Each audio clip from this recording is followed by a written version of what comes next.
He screamed when the oil spilled onto his tongue, but by that point, his hands had already been chopped off and his eyes were swollen shut with pus. The first signs of his illness appeared shortly before Corpus Christi. He was called the widowed bishop. He still had power, but the church was slowly renouncing him. He hardly spoke, only muttered, struggling to breathe out the names of those long dead. His clothes, as noted in a report by the Brethren of St. Paul's Monastery, were thin from the moisture emanating from his body and clung to his thighs like husks to rotten fruit. It was the year 1439. The emperor was ill in Aachen, Florence threatened Rome, and in Avignon the question of the legitimacy of papal authority was raised again. At that moment, Archbishop Augustin von Grimmer of Metz, a man who kept the heretics and merchants of Upper Lorraine in fear, locked himself in his chambers and began to rot. At night, his servants heard wheezing and moaning. In the morning, according to the chronicler Henry of Toul, the doctor found an abscess in the lower abdomen, swollen, hot, with hard edges, and a disgusting stench. His urine flowed into a wooden vessel, and, according to the monk Francis, was the color of rusty copper mixed with milk.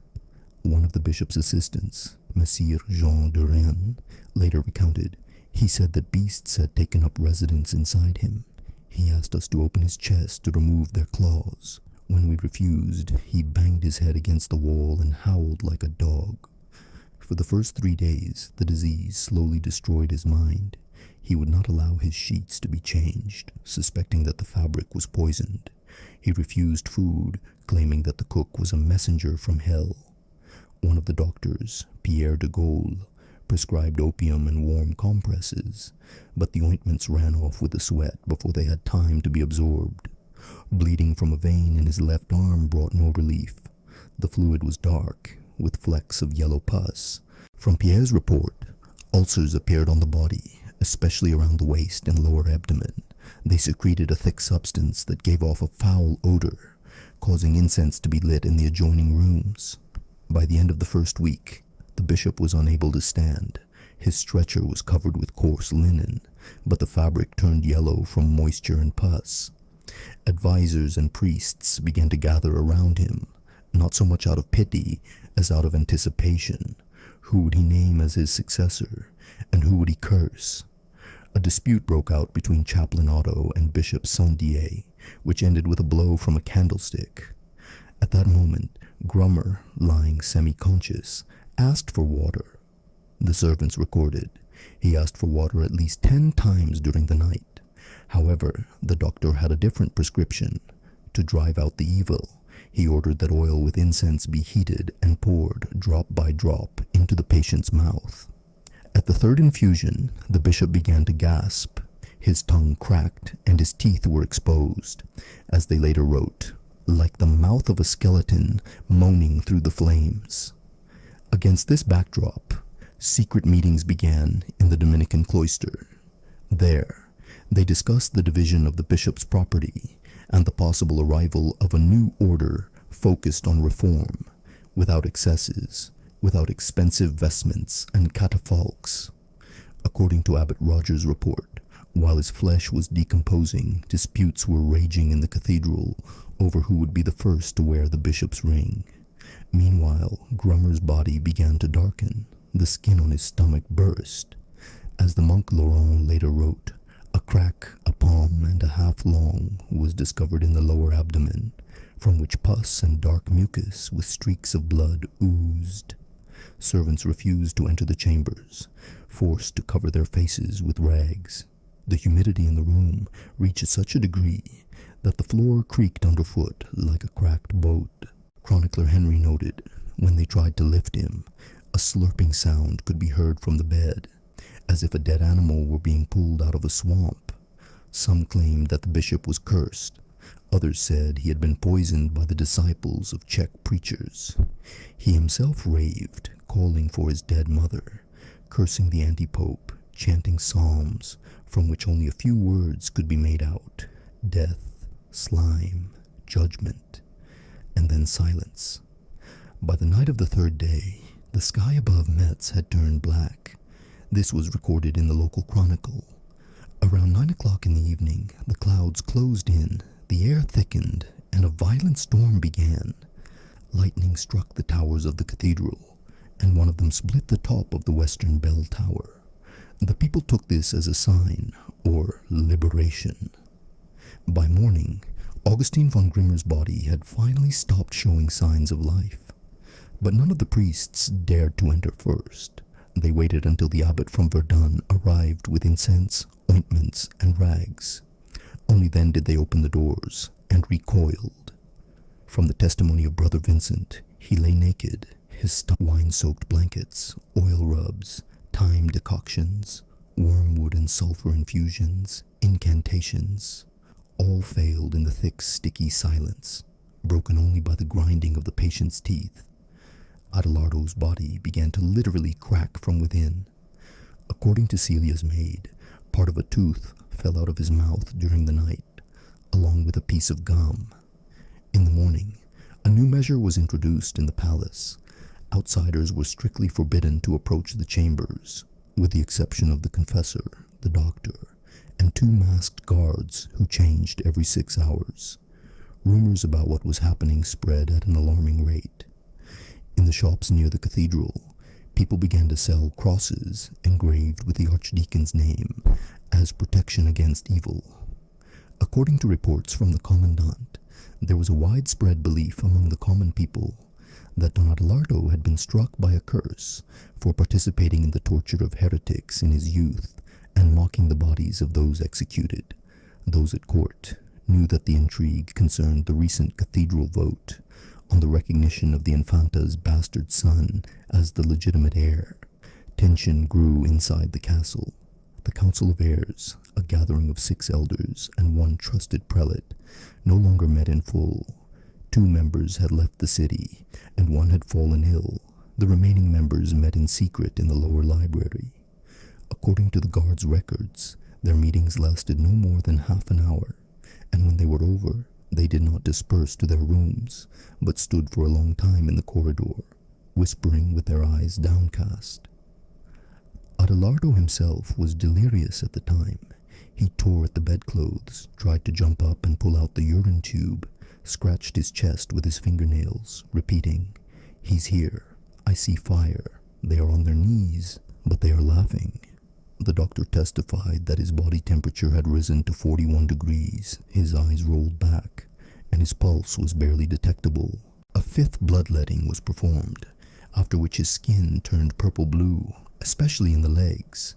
Starting that night, pus with a strong smell of hydrogen sulfide began to ooze from under the patient's fingernails. The nursing staff was changed 3 times. The previous ones ran away, unable to stand the stench. His confessor, Don Fernando, wrote in a report to the Archbishop of Toledo, "His faith is wavering. He refuses communion. He asks why God has given him rot and worms while he is still alive." This text reached the chancellor through a personal messenger and prompted a secret meeting in the altar chapel. There it was decided that in the event of Adelardo's death, his body would not be displayed for worship, but would be immediately transferred to the crypt and, under the pretext of a health hazard, buried urgently. The blood on the pillows was no longer washed away. The clothes were no longer completely removed from the body. They stuck to the ulcers. Instead of the usual night prayers, excerpts from penitential psalms and books about the torments of the afterlife were read in the bedroom. One of the guards standing at the door later testified that one night he heard a loud, high-pitched scream, not like a human voice, but like a whistling rattle, followed by a sharp sound of vomiting. When the doctor entered, thick black mucus with a smell of burnt flesh oozed from Adelardo's mouth. His internal organs began to fail. His liver swelled, his stomach distended, and the skin on it became shiny as if stretched. Any touch caused him to cry out in pain. Involuntary discharge came from his intestines. One of the conversations overheard between 2 doctors contained the phrase, "He is rotting from the inside." This happens to drowned people who are not found for a long time. But the Queen Mother ordered 2 new rules to be introduced.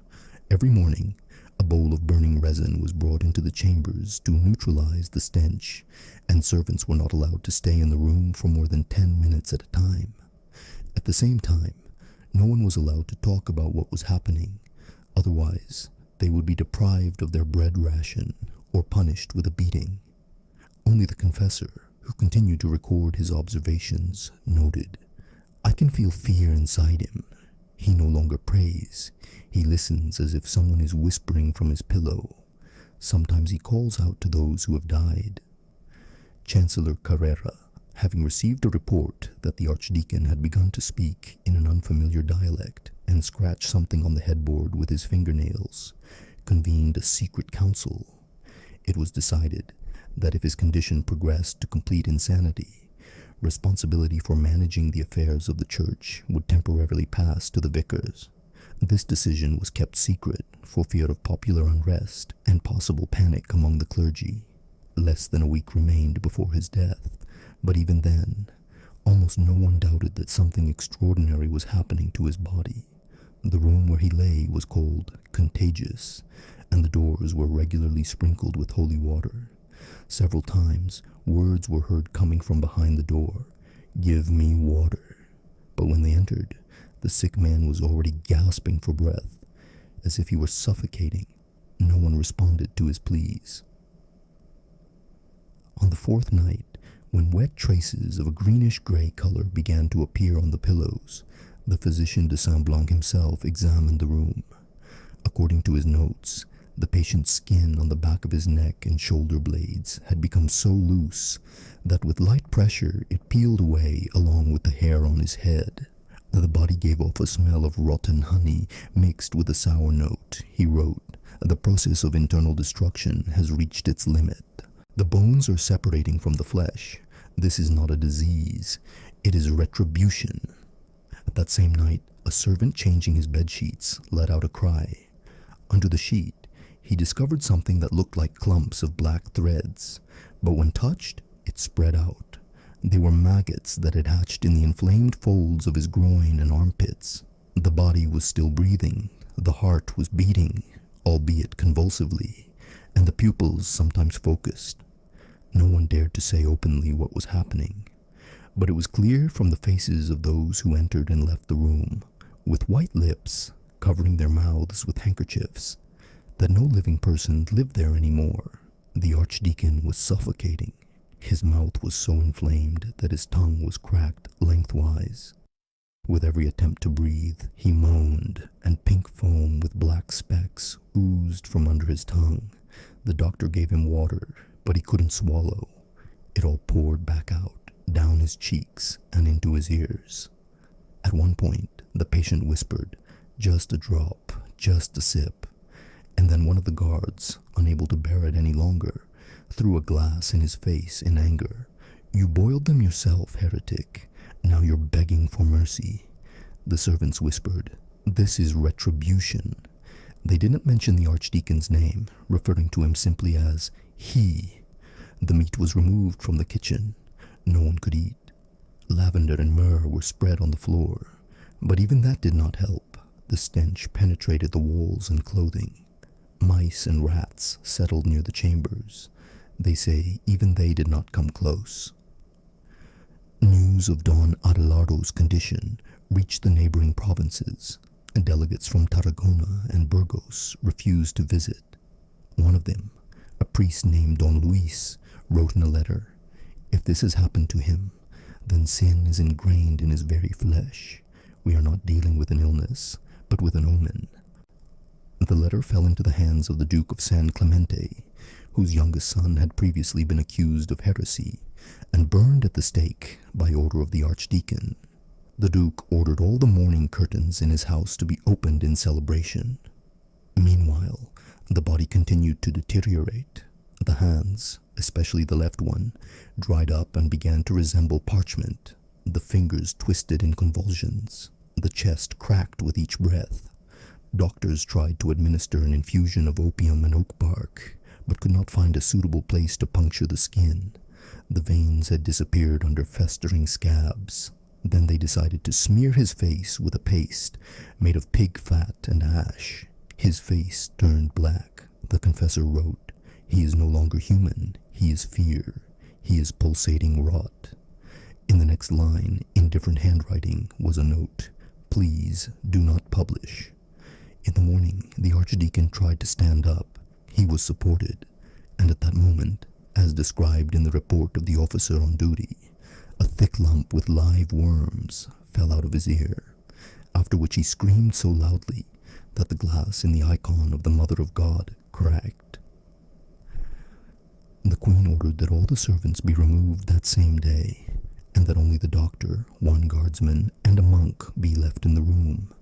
All the linen was burned in the courtyard, although it burned poorly, as it was soaked in pus and resin.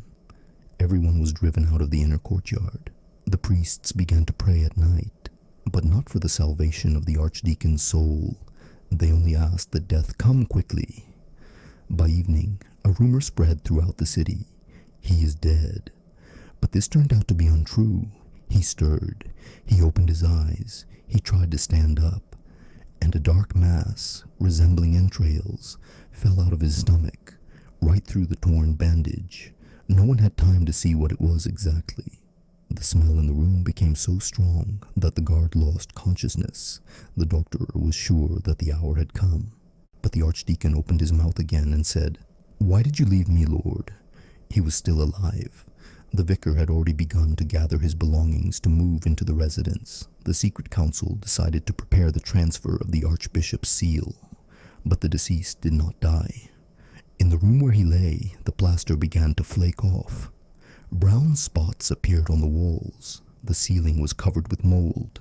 People said that the lime was not holding up. But the carpenter's report contains the following entry. "This is not moisture. It is something else. It is coming from inside." The next night was supposed to be the last, but the body was still breathing, although flies had already settled on his lips. On the 9th day, after the decay began, when the walls of the archdeacon's bedroom had turned black with damp, and the entire courtyard was covered with a sour, sticky fog, the chief notary entered the chambers with 2 seals. He did not take a step forward. Standing at the threshold, covering his face with his sleeve, he said, "From this moment on, the residence is considered contaminated. All entrances are to be sealed. Access is prohibited until further notice." The archdeacon's body was still not dead. His pulse was barely detectable, and his breathing could only be heard in absolute silence. His body temperature was barely above that of the floor. The skin on his back had completely fallen off. It had been removed to dress the wound, but the flesh beneath was no longer bleeding. It was gray-green, like meat left out in the sun, meat from which maggots were crawling.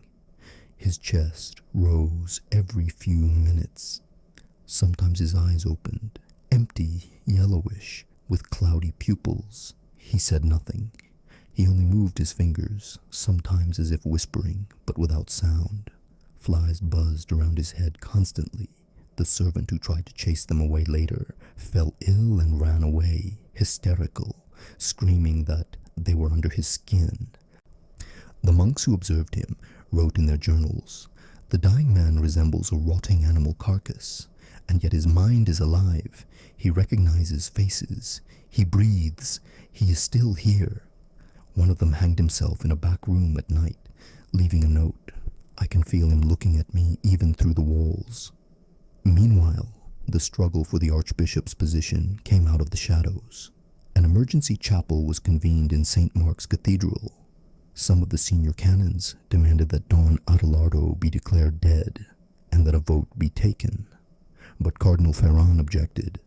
Death has not been confirmed, and a living bishop is not yet a legacy. Then representatives of the reformist faction declared that death might never come, and a body deprived of reason can rule no worse than a body with reason, considering how he ruled during his lifetime. Some demanded that the body be burned while still alive as a sacrifice to purify the land, but that would have been open rebellion. Rumors of what was happening had already spread among the people.